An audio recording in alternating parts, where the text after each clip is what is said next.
반갑습니다. 주식대가의 한규성 이사입니다. 자, 금일 시젠 저번 주에 팔아야 되나 말아야 되나, 국내 확진자 수는 계속해서 줄어들어 가고 이걸 어떻게 해야 되나 시젠 주주님들 고민이 많으셨을 거예요. 자, 이런 부분들 제가 좀 속 시원하게 좀 풀어드리도록 하겠습니다. 좋아요, 구독 잊지 않으셨겠죠? 자, 많은 사람들이 시젠에 대해서 관심을 갖고 시젠에 대한 부분을 알아간다면 주가는 더 상승을 하겠죠. 그렇기 때문에 좋아요와 구독, 알람 설정은 필수입니다. 그럼 가보도록 하죠. 자, 지금 보시는 차트는 시젠의 일봉 차트입니다. 자, 시젠, 자, 현재 요 구간입니다. 자, 제가 동그라미 쳐드리고 있는데요. 요 구간, 지수도 물론 많이 빠졌어요. 자, 코스닥 지수부터 먼저 제가 보고 다음에 얘기를 말씀드릴게요. 자, 코스닥 같은 경우에 900포인트까지 순탄하게 정말 랠리를 진짜 견조하게, 이렇게 견조하게 상승을 한 현재 해외 지수가 없습니다. 근데 이렇게 견조하게 상승을 했기 때문에 국내 증시 이렇게 많이 빠질 거라고 다들 생각지를 못했어요. 그런데 지금 트럼프발 악재와 그 다음에 니콜라 악재, 이런 것들, 또 북한발 악재, 지정학적 리스크적인 부분들이 겹치다 보니까 이런 부분들이 좀 갑자기 지금 단 한 8거래일 정도 만에 이렇게 하방으로 내리꽂는, 그 다음 100포인트 정도. 자, 100포인트라고 하는 거는 진짜 어마어마한 수치인데요. 자, 이런 100포인트가 코스닥에서 좀 하락이 나타났죠. 자, 코스닥 뿐만 아니라 코스피 역시나 지금 만만치 않게 빠진 상황입니다. 차트 비슷하죠. 자, 이렇게 진짜 견조하게 똑같이 상승을 이렇게 했고요. 그리고 나서 좀 조정을 받다가 다시 조정을 하는, 자, 이런 모습의 지금 캔들이 일어났어요. 그리고 지금 오늘 같은 경우에 이제 지수에 대한 상승이 일어나면서 지수에 대한 반등을 좀 깨하는 그런 모습이죠. 자, 일각에서는 증권사, 애널리스트들 등 이런 분들 같은 경우에는 매도해야 된다, 지금 위태롭다, 시장이 말이 아니다, 대주주 요건의 강화라던가 트럼프에 대한 재선, 그리고 코로나 사태, 그러니까 유럽에 대한 코로나 사태죠. 이런 것들에 대해서 조금은 안 좋게, 그리고 나스닥에 대한 시장, 이런 것들을 전체적으로 비교를 했을 때 정말 안 좋다, 지금 매도해야 된다, 팔아야 된다, 이런 얘기들을 좀 많이 했어요. 근데 중요한 건 뭐냐면 지금 시장에 있어서 그런 부분들은 어쨌든가 저희가 견조한 상승세를 이뤄온 시장이기 때문에 지수가 조금은 북한발 악재로 그러니까 북한발 악재라는 거는 지정학적 리스크죠.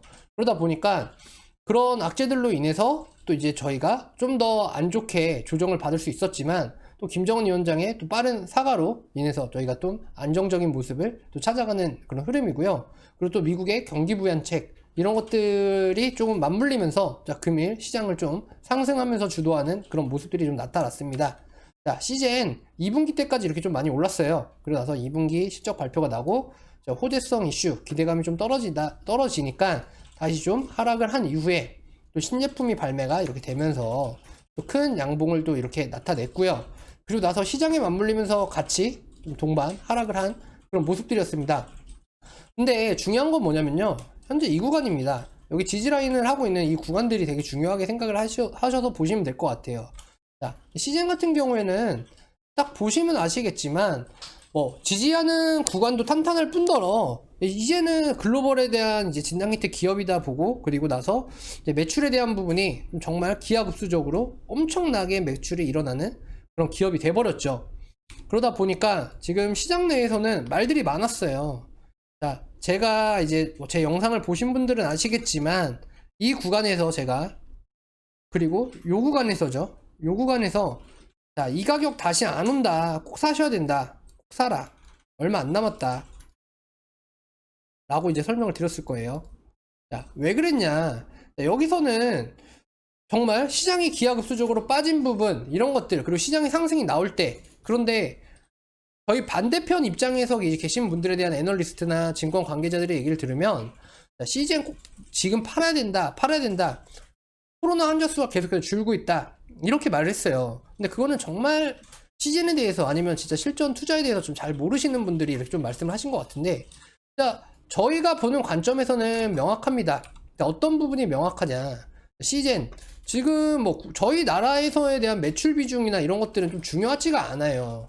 왜냐하면 CJ는 지금 현재 유럽 쪽이랑 그다음에 남미 쪽, 홍콩 쪽 이쪽으로 인해서 지금 어마어마한 실적을 내고 있거든요.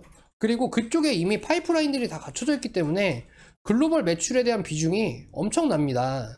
그렇기 때문에 지금 뭐 제2의 팬데믹보다 더 심한 지금 사상 최고치 일간 계속 연속돼서 유럽 쪽이라던가 남미 쪽 이쪽으로 해서 사상 최고치의 코로나 확진자들이 발생을 해요.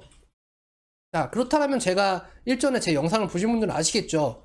자, 치료제가 중요한가, 백신이 중요한가, 진단키트가 중요한가?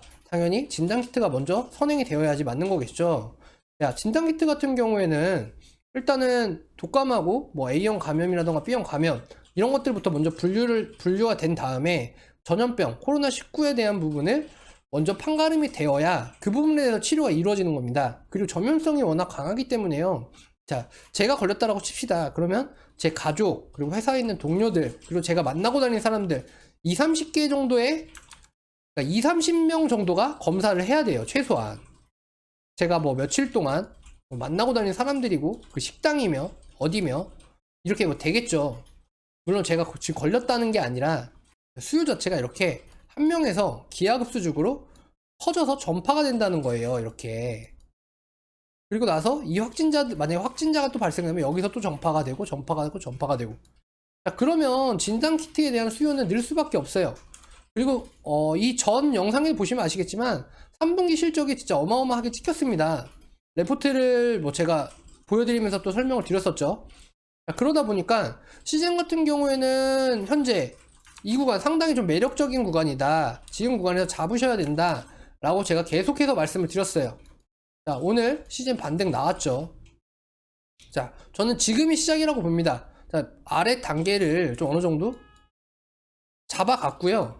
그리고 중요한 게 뭐냐면 이제부터는 시즌 같은 경우에 이제부터는 이제 실적 발표일이 다가옵니다. 오늘 내일 이제 9월 마지막 날이에요. 그렇다면 10월로 넘어갑니다. 뭐 추석 연휴가 껴있겠죠. 그러면 바로 실적 발표 가이던스가 나오면서 실적 발표에 대한 그런 부분들이 대두가 되기 시작을 할 거예요. 그리고 나서 제가 말씀드렸던 부분 시즌의 유럽 승인, 식약처 승인이라던가 이런 것들이 계속해서 추가적인 호재 이슈로 작용을 하면서 시즌은 30만원까지는 정말 가뿐하게도 갈 수 있는 10월 말 정도 한 30만원까지 기대해보는 것도 나쁘지 않을 것 같아요. 지금 25만 6천원이잖아요. 만약에 시즌이 10월 말까지 30만원 간다 그러면은 못해도 한 15%에서 20% 정도 상승이 나오시는 부분인데 이런 부분들이 만약에 내가 확실시가 되고 정말 기업이 괜찮은 기업이다 한 달 정도 기다려서 15% 20% 먹으시면 정말 땡큐하죠. 자, 그런데 이런 시즌에 대한 상황을 모르고 그냥 단순히 차트만 보고 야 이건 지금 팔아야 돼 갈 때까지 갔어 야 코로나 진단키트 이제 한물 갔어 뭐 수젠텍이나 뭐 랩지노믹스나 이런 쪽이랑은 지금 비교를 하시면 안 돼요. 왜냐 지금 가고자 하는 방향이라던가 비전이라던가 하고 있는 매출이라던가 사업 규모 자체가 완전히 틀립니다. 자, 그렇기 때문에 개인 투자자분들이 하셔야 될 것들은 뭐냐면 지금 구간에서 시즌에 대한 물량을 놓치지 마시고요. 지금 구간에서는 오히려 더 사셔야 되는 그런 구간이라고 좀 보시면 될 것 같아요. 자, 그리고 시즌 같은 경우에는 이제 뭐 10월 이제 뭐 중하반 정도 지나서 제가 말씀드린 이 구간을 찍고 나서 이제 하반기 11월, 12월에는 좀 조정이 나올 수가 있어요. 자, 대주주 요건들 때문이기도 한데요. 그리고 나서 정말 제대로 베팅을 해야 되는 구간이 옵니다. 바로 언제냐? 자, 이 부분 같은 경우에는 12월 27일 요 정도 시점이 될 것 같아요. 왜? 대주주 요건이 다 끝나고 12월 27일이 되면 정말 이제 여의도에서 그러니까 솔직히 저희 나라에서 실적으로 운영되는 자금의 70%는 그러니까 이 주식시장에서 거래되는 대금의 70%는 여의도 쪽 물량이라고 보시면 될 것 같아요. 이 여의도 쪽 물량이 어느 정도냐면 그냥 조그만한 사무실에 4-5명이서 앉아서 매매를 해도 요 정도만 매매를 해도 한 200억씩 돌아가요. 200억 정도. 개인 투자자가 상상할 수 없는 그런 수치죠. 자, 그렇다라고 한다면 이 사람들에 대한 물량이 11월에서 12월 초 중반까지 계속해서 나옵니다. 대주주 요건이 완화되지 않는 이상. 그렇다면 그 완화되고 그 사람들에 대한 자금이 어떻게 흘러가냐? 자, 12월 27일 대주주 요건이 다 끝난 시점. 이때는 정말 기업에 대해서 보는 것보다 수급에 대해서 확실히 봐야 돼요.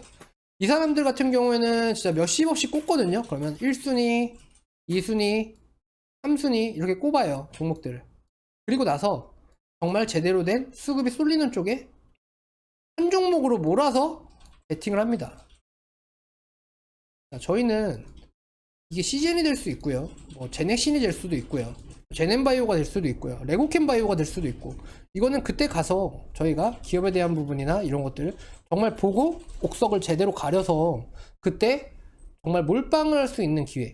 그러니까 이거는 제가 뭐 몰빵이 좋다 안 좋다를 떠나서 지금에서 몰빵을 하면 안 돼요. 하지만 이때 12월 27일 이때는 정말 옥석을 가려서 이래서 한 종목, 두 종목, 세 종목에다가 다 담아놓고 그 이후에 1월, 2월 이때 쭉 먹는 겁니다. 주식 투자 이렇게 하셔야 돼요. 알지 못하는 상태에서 내가 계속해서 찔끔찔끔 매매하다 보면은 어느 순간 잔고가 줄어 있을 거예요. 시드를 키워야 되죠. 시드를 키우는 거는 어렵지 않습니다. 정말 제대로 된 기업에 제대로 내가 투자를 해야 그렇게 클 수 있습니다. 자, 근데 제가 아까 말씀드렸죠. 이제 앞으로 한 달 정도 남았어요. 한 달. 10에서 10월 15일에서 뭐 30일 정도 되겠죠. 자, 요 정도예요. 시드를 키울 수 있는 기간. 시즌으로 시드를 키울 수 있는 기간. 요 정도로 하고 제가 말씀을 드렸어요. 자, 그렇다면 지금 구간에서는 회원님들에 대한 포지션 어떻게 잡아야 될까? 자, 명확하게 답이 나왔죠. 지금 구간에서는 여기가 지금 이제 마지노선일 것 같습니다. 제가 볼 때는. 그리고 나서 이제 10월 이제 한 달 정도, 2주에서 3주 추석이 끝나는 시점. 원래 추석 전에는 살짝의 조정이 여태까지도 있었지만 지금은 이제 조정이 다 나왔다라고 생각이 들고요. 그 다음에 나스닥 쪽이나 이쪽도 이제는 주가에 대한 상승을 만회해야 되는 그런 시점이고요. 자, 그렇기 때문에 CN 같은 경우에는 지금은 무조건 거의, 또는 내가 물량을 많이 가지고 있다, 홀딩. 물량 많이 가지고 있으면 지금 수익 중이시겠죠. 자, 홀딩. 자, 요렇게 대처하면 되실 것 같습니다. 자, 오늘 시즌에 대해서 이렇게 설명드렸고요. 시즌, 그리고 뭐 앞으로 시장에 대해서 지금 베팅을 어떻게 해야 되나, 내 시드머니를 어떻게 키워야 되나, 이런 부분들을 좀 잡아드렸어요. 자, 많은 도움이 되셨길 바라겠고요. 보다 더 시즌이 뭐 이렇게 좀 성장을 할 수 있고 뭐 이렇게 가려고 한다라고 하면 정말 많은 분들이 시즌에 대해서 아셔야 되겠죠. 시즌이 어떤 기업이고 어떠한 길을 가고 어떤 비전으로 어떻게 매출을 이뤄내는지. 자, 그렇다면 좋아요와 구독, 알림 설정 필수로 해주셔야 되겠죠. 오늘 여기까지 해보도록 하겠습니다. 감사합니다.